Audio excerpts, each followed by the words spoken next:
we're brewing something a bit different today.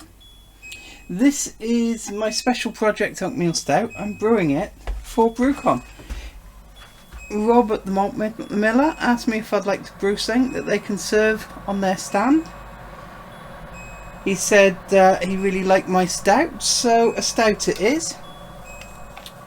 And this is what we're brewing. I've started putting half the base malt in already. That beeping is just my all-in-one's way of telling me it's time to put the grain in. So I'll put the recipe down below, but I want to alternate between the base malt and the specialty grains, because this one's got oat husks in it.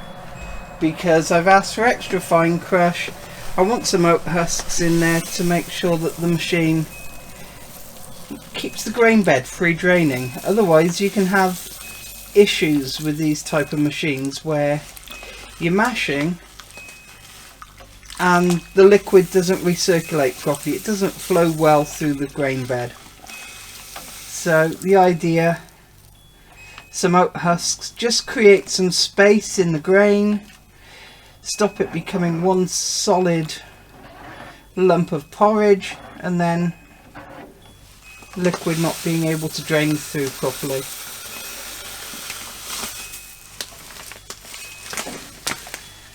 A handy tip for anyone who's got something like a Brew Devil, Ace, Brew Monk and all the other different systems with the same names. If you've lost the cap for your overflow pipe, or you just can't be bothered to hunt for it, one of the old plastic bottle cap reseals does the job lovely. It clips on there quite securely, so you're not going to just knock it off by tapping it.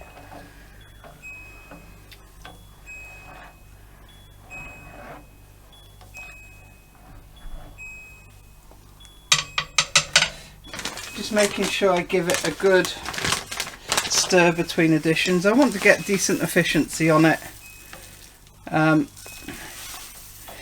which these systems can suffer with if you don't give everything a good stir. Don't use rice hulls, oat husks or anything like that. It's quite easy to end up down at 60% instead of up in the 70s or 80s. So just take your time doing in. I tend to do full volume mashing, but you can quite happily do a spurge if you want. Difference being, full volume mash all your liquids in there to begin. When you start brewing a recipe, you don't need to add any more later. So even though I'm using one of these all-in-one systems, it's more like a brew in a bag method really that I like doing, because I'm a lazy brewer. I've gone through all those stages where you sweat all the numbers and measure all the figures, engineer all the equipment. I've been there, done that. Now I like to play with recipes, get the beer I want to drink and drink it without too much effort.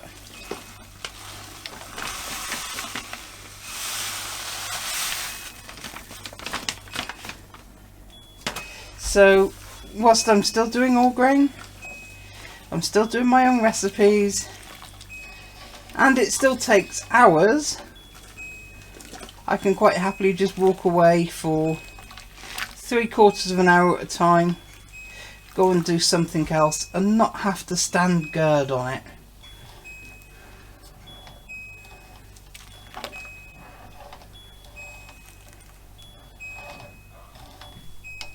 Because for me, it's the process isn't what I brew for.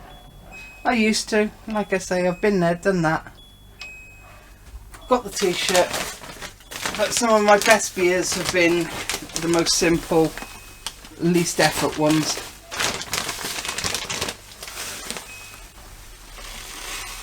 So let's get the last of the base malt in. So this one I'm using a Chevalier Heritage malt. I thought I'd try something a bit new to me, a bit different, see what it gives you in the beer.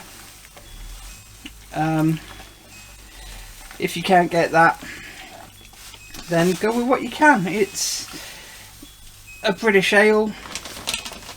Maris would probably do the job just as well. But like I say, I like to try different things, mix it up a bit.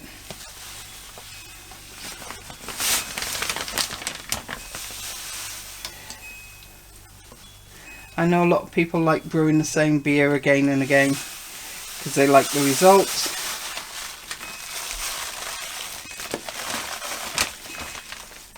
My thing, I like trying different beer. So,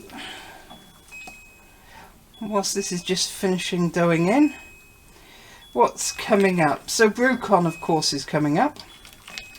And like I say, this is one of the beers that's going to be on the Malt Miller stand that you can all sample.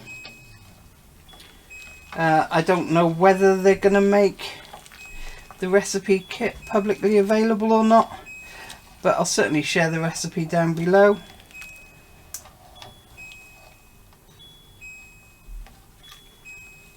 If you do end up brewing one of my recipes, please let me know how you get on with it, what you think of the beer, because it's always nice to have feedback.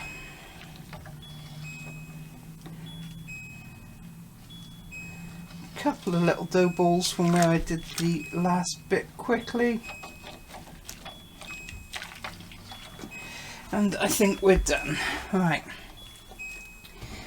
just make sure to lift it up off the bottom grill,